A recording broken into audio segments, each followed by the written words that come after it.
And now the fun part. From the left on the takeoff roll, here's Bill Gordon with the Super Stearman.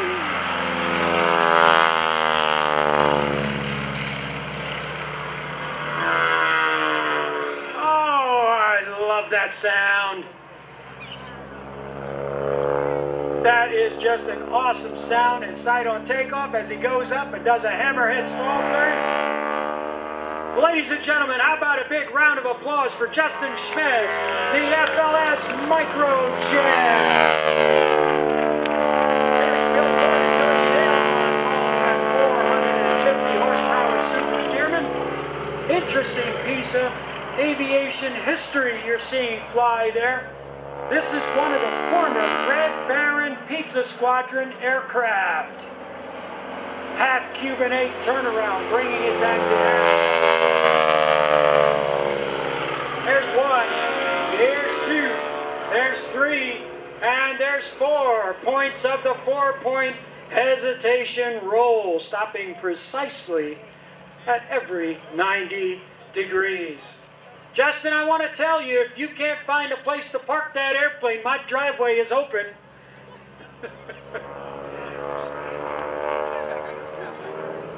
From the right, Bill Gordon coming in with the 450 horsepower Super Stearman. Now originally, these airplanes were built during World War II and used as trainer airplanes. There's one side, there's 2 sides, here's 3, 4, 5, 6, 7, and 8. Also known as the octagonal loop, or a stop sign in the sky. Now originally these airplanes were equipped with a 220 horsepower Continental engine, and they discovered that when they put the bigger engine on it, Bill Gordon slow rolls. Oh, that is a deceptively difficult maneuver. It looks easy, but it's not. The Stearman was never known for having such a tremendous roll rate, and the Super Stearman improves on that slightly as they went from 2 ailerons to 4. But I think the thing that the Stearman is most famous for on the airshow circus is just all that smoke and thunder. Onto the vertical. Oh, he's going to do a square loop this time. Whoa, daddies. Here's the hard pull. Yep, the square loop 4 individual sides. When you're on that down line, that last pull there, that's the hard one. Vertical again, rolls the airplane a quarter turn to the left, kicks the rudder, the hammerhead stall turn. You're going to see a lot of them today because they help the aerobatic pilots keep the airplane up close and personal with the airshow audience. Here goes that barrel roll.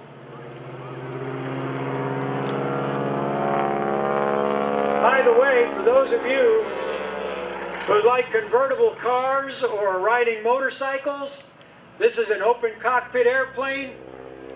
It's a convertible car with attitude and altitude. That's a half reverse Cuban 8.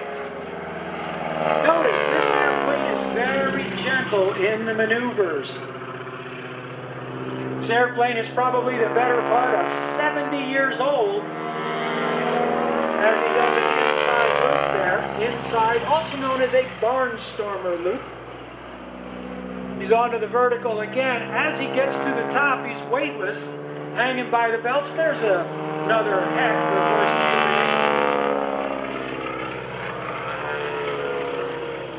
Now that loud rapping sound that you hear are the tips of the propeller as they go supersonic.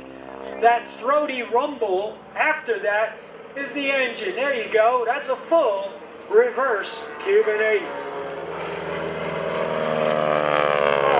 The sound of round engines.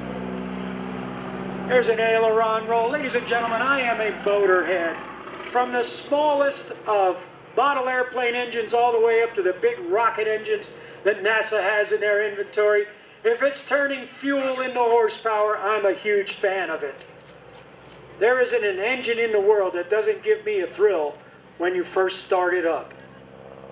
And hearing this radial engine, it's called a radial because the cylinders are arranged in a circle around the crankshaft. Here's Bill Gordon. He's got a high-speed pass going, pulls up, and he rolls to the inverted. Hanging upside down, waving at us. Hey, Bill. Looking good up there, buddy. Oh, and by the way, the Stearman is a two-seater. That's right, take a friend.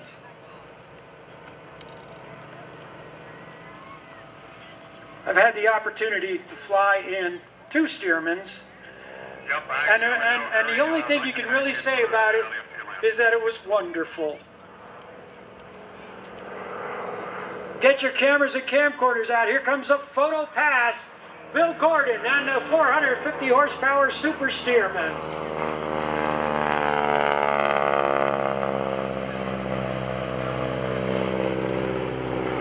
And if you're thinking that that looks like fun, you're right. It is fun. It's great to be flying the airplane. It's just as much fun to be riding in it.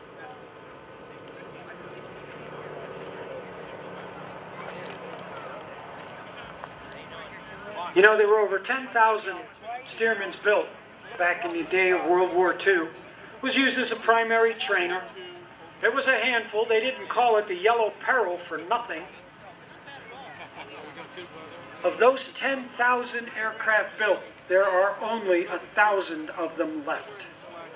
Many of the World War II aircraft are getting rarer and rarer. That's why they're going into oceans and lakes and pulling them up from the bottom of the ocean. Or going to Greenland and digging them out of the ice. I hear wheels chirping. Oh yeah. Another interesting little trivia fact about the Stearman is that Stearman pilots all agree with this, that you are not done flying the Stearman until it is parked and chocked and tied down for the night. This airplane had a real tendency in the hands of a newbie pilot to come and swap ends on the ground. Oh, we're going to get dusted. Bill Gordon out there doing donuts. I don't think we're going to have a mosquito problem there.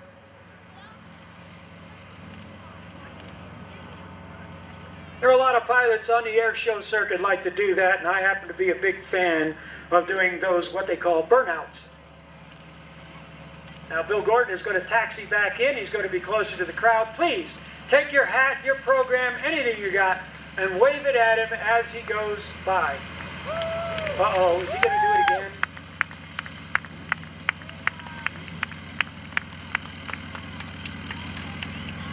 All right, I understand he's going to taxi in front of the crowd here. He wants to show you this beautiful airplane. There's the smoke. I knew he was going to do it. I figured he was going to get down there and hit the switch, and he sure did. Another neat thing about the smoke is you can see that we don't have a lot of wind here today. And that's a good thing. Because from what I understand with the prevailing weather conditions at this airport, it's pretty much a crosswind. That is, it's blowing across the runway instead of up and down it.